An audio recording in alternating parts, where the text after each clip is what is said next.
Three, two, one. Welcome to the Light Forge. This is ADWCTA. This is Merps. Welcome to, you guys know what this is. We've been doing this for many, many years. Welcome to the incredibly short, definitely no time wasted, comprehensive review of Descent of Dragons. Yeah, so this is a podcast. We are uploading this onto a VOD for YouTube. If you guys are watching this on YouTube, we will soon exit this type of screen and enter a screen where you will actually be able to see the cards we're presenting from our tier list website, which we're running a test version on a private server so that we have all the numbers and it looks like a tier list. And this whole thing, if you don't know and you're like just jumping in, is for the Lightforge Arena tier list, where for the last 5-6 years, I don't even know how long, we've been calculating and telling you guys what we think of the scores. At this point, it is all automated, like 99% plus automated, and we don't do much besides making sure that the algorithm is doing what the card wants it to do. It knows stuff like when cards are being played, how much impact it has. It breaks down each card into its like sub values, which at this point we have more than a dozen different sub values playing around with each other. And it runs like, not like simulation, it has some like test cases of certain board states, and the frequency of which these board states occur is determined by the card pool. Like, it's just really complicated, and there's a lot of stuff going on. And it works, and we trust it, and so we're presenting values now. That's all, like, we just sanity check it. Like, we'll talk about it when we get to Hippograph, but that caused a significant change in the tier list. Is this just, like, mathematically 100% right? No. Why? Because we keep updating it, which means clearly it was not 100% right. But at this point, like, it's definitely more than 95% right. Like, we fix stuff. It only moves things a few points for the most part, except for edge cases. And new cards we put in, we're just like, yeah, that seems like the right score. To us, with our experience and our judgment, like, we just kind of agree with what the tier list is spitting out now. Anyway, before we get deeper into that, let's talk about this new expansion, the Descent of Dragons, because in addition to telling you what the tier list is doing, which tier lists are useful and everything, we're also going to tell you, like, how to play with these cards, right? That's something an algorithm and a tier list can't tell you. We're also going to tell you, looking at some of the stats the tier list, the algorithm has generated, how the meta is going to be. One thing that Blizzard has done since the last expansion is that we got rid of buckets. And apparently we don't have micro adjust anymore either, although I'm pretty sure that's coming back. I think Blizzard's just been like focused on Battlegrounds, not doing stuff with Arena. But at least currently, this is going to start without micro adjust. So it's going to start in a position where if we get the offering odds right, which is a big if, and we'll get to it, because the offering odds Blizzard said was in the Arena for the prior meta is not actually the offering odds that has been in the meta. So we're going on Blizzard's actual offering odds that was in the Arena the last meta, adjusted by the rotation and the new set. Another factor is what the new set bonus is going to be. We think it's going to be plus 100%, because that's what the last new set bonus was, but we have no freaking idea at this point, because Blizzard didn't say anything yet. So that's going to be a huge issue, obviously, because we're in a dragon set. So the more new set cards you have, the more dragons you're going to have. And the fewer dragons you're going to have. And a lot of these dragon cards synergize with other dragons, and it's just going to be a whole scaling effect. But other than those factors, we are now back in a place that we have not been for quite some time, where we know exactly what meta you're going to step into on Tuesday when the expansion releases. Before it releases, before anyone's played in the Arena, we know the meta. Like, pretty precisely, rather than just like some rough overview of the meta with a bunch of asterisks for how much Blizzard misbuckets each card. Alright, so I feel this is all getting more confident here at the Lightforge Arena tier list. I think confidence is a good word. First of all, I was pretty impressed by how much I agree with our algorithm now. I know that we've had a lot of sort of disagreements and tweaks, and this time I was really, really impressed. So I'm sort of proud of what we are going to present here. Having said that, I can't wait for chat to correct us on something that is blatantly wrong that I did not catch. It's like, that's not how this card works. I know. I'm like, oh, and that always happens. Yeah. So please go easy on us, guys. I know you won't, but please go easy. So, ADWCTA, tell us what it's going to be like. What is this brave new world that we are going into? All right. So we are going. This is the first of many parts. If you're watching this on YouTube, and the first of a couple of parts that we strung together. If you're listening to this on the podcast, and what we always kick it off with is a meta analysis. And the meta analysis is what I've described. It's how the meta is going to be. And if you've been listening to the Lightforge podcast like a month ago when they first announced the wall rotation, you probably already know a lot of this stuff. Because not a lot of things have changed since then, even though we've seen a whole lot more cards. On the micro scale, a lot of things have changed. We've seen ridiculous cards come out, and we've seen interesting cards come out. But the big picture, it's all pretty much what we've expected. That means the first theme that you're going to see in the next expansion, dragons. Dragons are everywhere. Oh my gosh, what a surprise. In Descent of Dragons, we have dragons? Crazy. Absolutely insane. Tell us more about the surprising revelation. Okay, so I think the surprising revelation is going to be not that dragons are going to be like a major part of the expansion, but how many dragons you're expected to have in your deck. And the answer may surprise you if you think we're all going to be running around with like dragons the way we were running around with mechs back in that whole mech rotation. Because we're not. Because there's still only so many dragons in the freaking game, and the offering bonus on the new set can only be so high. And the answer, it depends on the class, right? The classes will sway it by Sure. like plus or minus 1. But you're going to have less than 3 dragons per deck. Almost 3. Really? But a little less than 3. This is assuming 100% bonus to the next set. Okay. Now, I think a lot of people will think that that is on the low side of their expectations. I was surprised when you said that. Yeah. And you know all the numbers that we've been giving to all these Dragon Synergy cards. So imagine if you actually were going to have like 6 dragons in your deck. That would be ridiculously insane. So on the upside of this is that 1, having 3 dragons in your deck is actually pretty consistent of you drawing a dragon in every single game. So, just from my understanding, you're saying 3 dragons, and this is not you picking every single dragon. This is how much you would get if you were to draft, quote, normally, and sometimes pass up a dragon because at that time it's not advantageous for your deck. Yeah, like if you're talking about a fairy dragon versus like a flame strike, we're gonna have you pick the flame strike and not the fairy dragon. Right. That makes sense. If you actually picked all the dragons, you'd probably get like 5 or 6. Probably not even 6, probably more like 5. But I'm thinking the number will be somewhere between 5 and 6. I don't have the exact numbers here with me. But that's just because dragons are generally very good. You're generally going to pick the dragons anyway, but not always. Like almost half the time, you're not going to pick the dragon because there is actually a better card. So, yeah. So you're going to have about 3 dragons, I'll say. About 3 dragons per deck. And that means that in the course of a normal length game, you're going to draw something like 1.5 dragons. That's fine.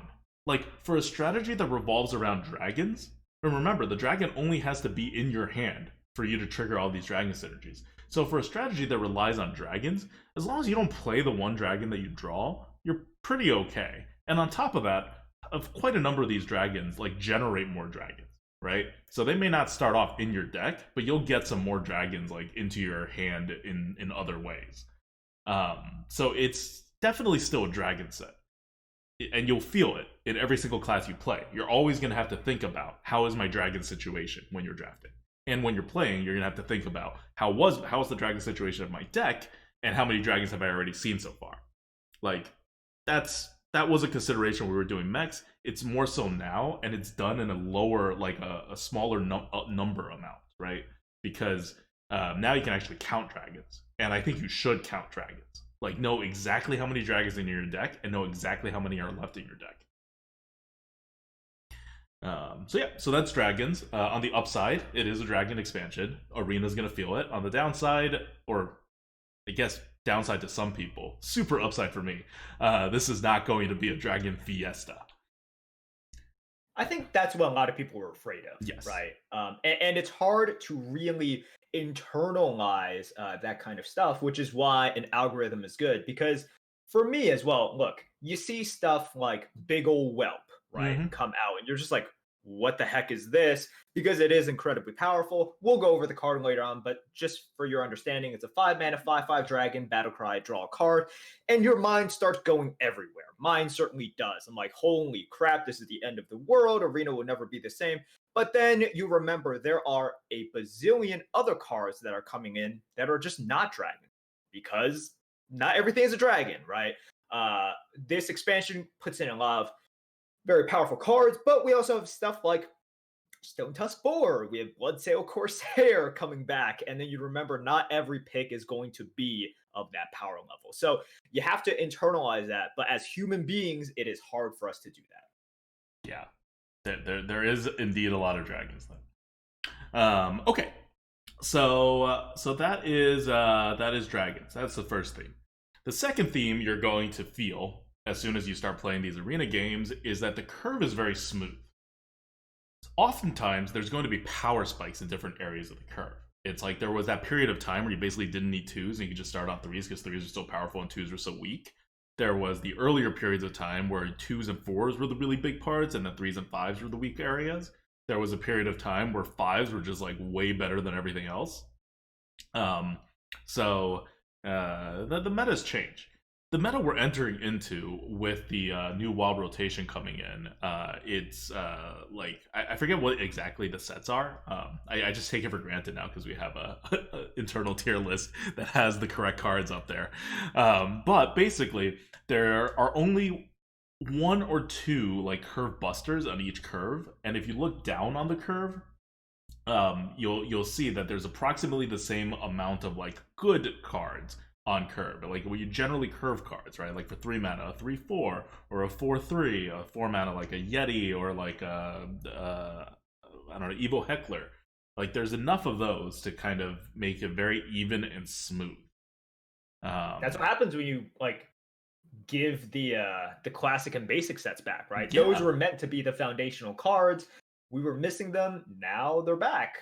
So we have a lot of just very stable foundational cards. You're not going to gain a huge amount of tempo, but you know they're fine. 2 drops, 3 drops, 4 drops, etc. Yeah, and that's not to say there's not curve busters, but there's 1 or at most 2 per curve. Like Saronite Taskmaster and Blazing Battle Mage.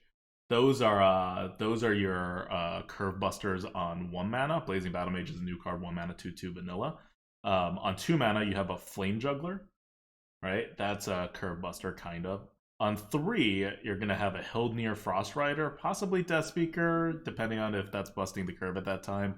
The Firehawk is a new card, and that usually comes out to be a 5/3, so that's definitely a curve buster. But other than that, you're at normal. On 4, Keening Banshee is back, and that's definitely a curve buster. But other than that, nothing really busts the curve. And then at 5, you have kind of a normal amount. I don't know what to do with Faceless Corruptor, but on curve, it may not be that great. Snapdraw Shellfighter is not terribly great on curve either. They're all fine, right? But they're not curve busting. The curve buster cards are like a former champ. There's only 1 of them. So right. 1 through 5, you're doing pretty well in this meta when it comes to a smooth curve. It's a good baseline. Classic is back. Nothing weird. Okay. Next is weak defenses. The third thing you're going to notice when you come into this meta of the Descent of Dragons is that defenses are going to be weak. And I'm counting defenses as in taunts. You're going to have about 1 fewer taunt than you would in the current meta. And on top of that, your taunts are still small. Like, there is no, like, sleepy dragons in this meta. I understand it's a dragon, but it is not coming back in this meta. In fact, the big taunt that you have is, like, Bone Mare. Which, yes, technically it's a big taunt, but it's hard to get going, and then it probably hits something on that turn, so it doesn't really have that much health when it's actually taunting. Like, a Mani Warbear is another big taunt that you have, but that's only 7 health, and you're going to hit something. So the taunt effect is only going to happen on, like, I don't know, 4 health, 3 health, 2 health, or something. The Mashag Enforcer, that 8 mana 2/14 taunt Divine Shield for 8 mana is back. That's just not a very good card. So that's your biggest taunt that's coming back.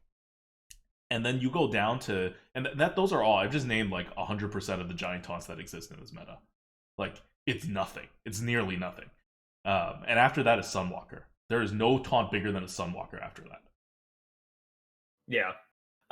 The big taunt that you are looking at for this set is the evasive Draconid. Yeah, right? Okay, that's for the new cards, yes. Yeah. So you're talking about the old cards. I'm talking about the old cards, but yes, you're right. Good point. For the new cards, there are 2 taunts that are coming in the neutral set, and the one that you're going to care about is evasive Draconid. That is the 7 mana 7/7 taunt, cannot be targeted by spells or hero power, and a dragon. It's good. You're going to want to draft it. The other taunt that exists is Hippogriff. It's a 2/6 taunt for 4 mana that rushes. Like, it's not a big taunt, it just happens to be a taunt. And that's It's just a taunt, yeah. Like, normally in a set, you're going to see like 6 taunts come in. But here, there's only 2. And this is the set that gets the offering bonus. So it's going to skew the whole meta. On top of not having taunts, you are also not going to have heals. There's just no large heals in this meta. There's no Shroom Brewer in this meta. You're not going to be able to heal for more than 3 on a turn. And the amount of lifesteal minions per deck that you're expected to have is also going to drop by a lot. That's not to say there's fewer lifesteal minions in this meta, like being offered, but overall, Descent of Dragon cards are so good that it's going to crowd out a lot of the lifesteal cards. And also a lot of the taunts for that matter. So overall, if you're just drafting a deck and how the meta is going to develop, you're just not going to see that many heals or lifesteals. Like that worm, the 5 mana 4/4 worm, is still in the meta, but we have that rated a 97. Like, that's your best healing card in this game. It's rated a 97. You're not going to pick it. It also doesn't work the turn it's played. Like, it's just, if you want to push and you really get your push going, your opponents can't respond by taunting, and they can't respond by healing even after they've cleared your board. What they can do, and what they will do a lot, is to clear your board. There's a lot of initiative in this expansion. Just looking at the new cards, the good new cards, these are some of the top new cards. Twin Tyrant, we've talked about this before, 8 mana 4/10 dragon, deal 4 damage to 2 random enemy minions. That's a mini board clear in neutral. Your Evasive Worm is a 6 mana 5/3 Divine Shield Rush that can't be targeted. So that's 5 damage. It's a 5 damage removal right there. You have your Troll Batrider, which is a 4 mana 3/3 Battlecry, deal 3 damage to a random enemy minion. Like, there's plenty of removals in the neutral category in this expansion. But you're not going to have your taunts, so you're not going to be able to preemptively defend. You're going to have to play purely reactively. And even if you're reacting well, any damage that goes through is likely permanent. You don't have that many heals. Yes. Please go on. Why are you not more excited about this? This is like your meta. I'm saving energy, man. I'm saving energy. I will talk about it when we talk about it. But we got to keep going, keep pace. Tell us more. Okay. Finally, and this is probably the most important point, and this is the point that I don't know how much people are going to appreciate until the meta like really stabilizes in like a week or two, probably after a micro adjust. Card advantage is going to fundamentally change in this upcoming set in a way that Arena has not seen before. It's not going to fundamentally change in that like the math is different, but it's going to change in the way that it's being approached. You remember back when Ultimate Infestation first came out, and when you're facing a druid, you had 2 calculations. 1, I need to win before Ultimate Infestation, and 2, once we get to turn 10, if he doesn't have an Ultimate Infestation, he's still screwed. Right? That's every match against the druid, because you're not going to beat Ultimate Infestation when it comes to card advantage. Almost every single one of the top neutral cards and so many of the top class cards, like I'm talking like more than half of the top class cards, are really, really large card advantage cards. Many of whom actually just draw you a card. They're not even just like big cards that give you card advantage cards. You're physically drawing or discovering a card. Those cards are not going to be evenly split up among all the players. They're not even evenly split up among all the classes. So if you happen to have those cards in your deck, you know you're playing an Ultimate Infestation deck. If you don't have those cards, or you have very few of those cards in your deck, you know you don't have Ultimate Infestation.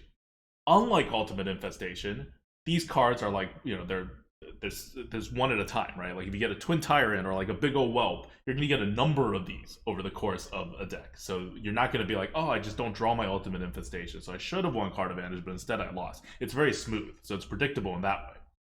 But what's unpredictable is what's happening in the draft.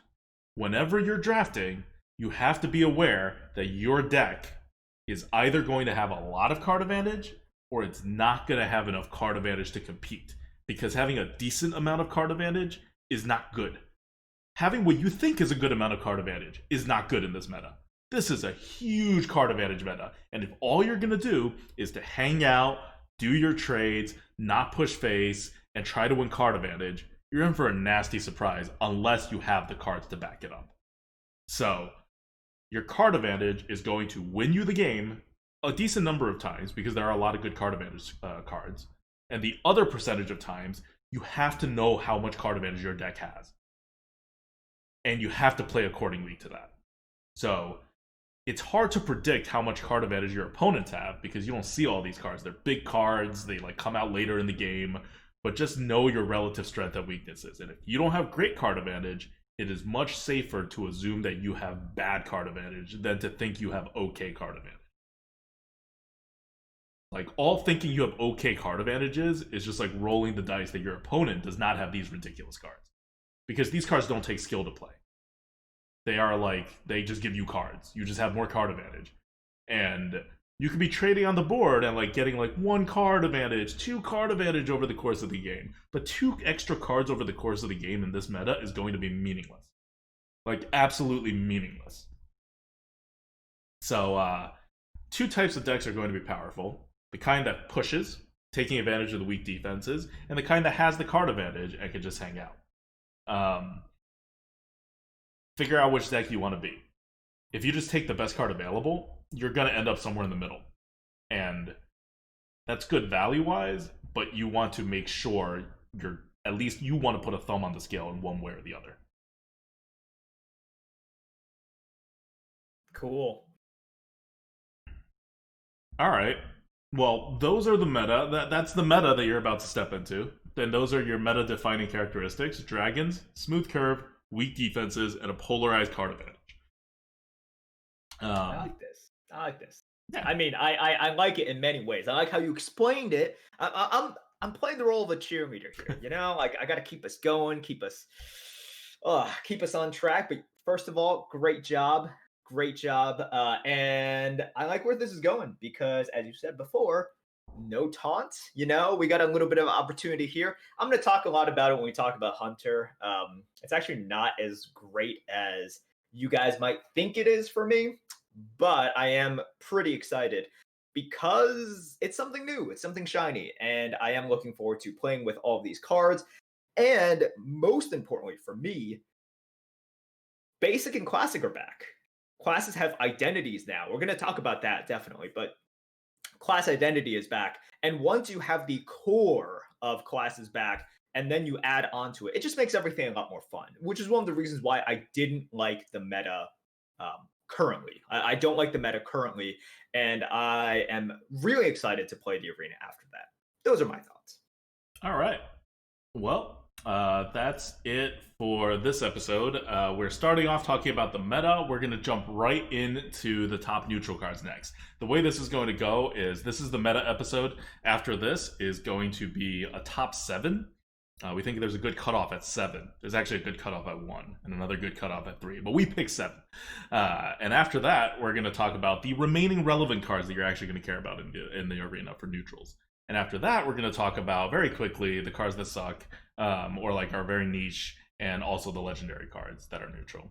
Then we do one episode for each class, and we finish up with some final thoughts, which class is the best, how we're going to deal with this meta, you know, but basically the refrain from this episode. Just bring it back again at the end. All right.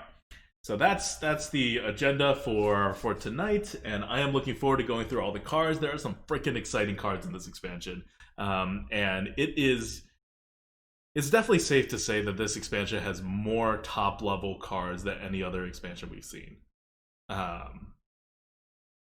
It does not quite bust through the ceiling that other expansions have set, but there are a lot of the ones that come close to it.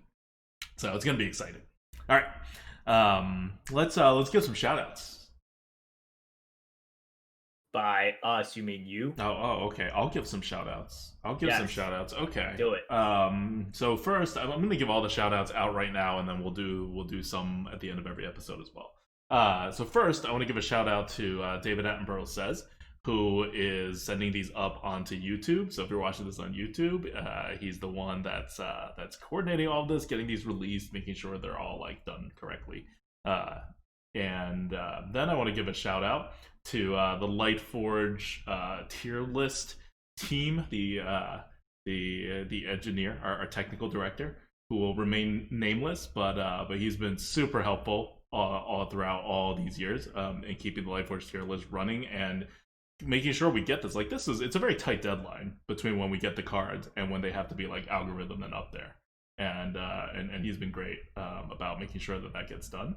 So shout out to Lightforge Arena tier list, and if you want to support us, a really easy way is just to tell people to use the Lightforge tier list.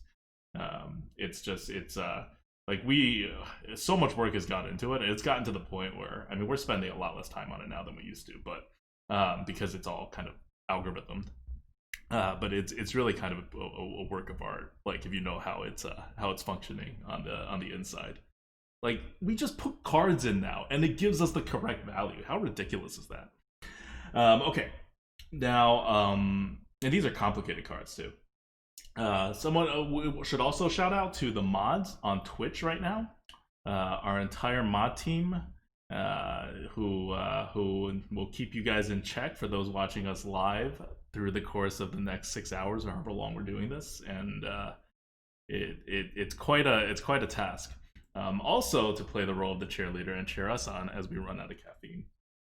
And finally, to our Twitch subscribers and our Patreons, our top patrons of the month are 4P, Antimatter, welcome Antimatter, brand new top patron, brand new, Changyin, Joshua C, Eric L, and RV Night Train.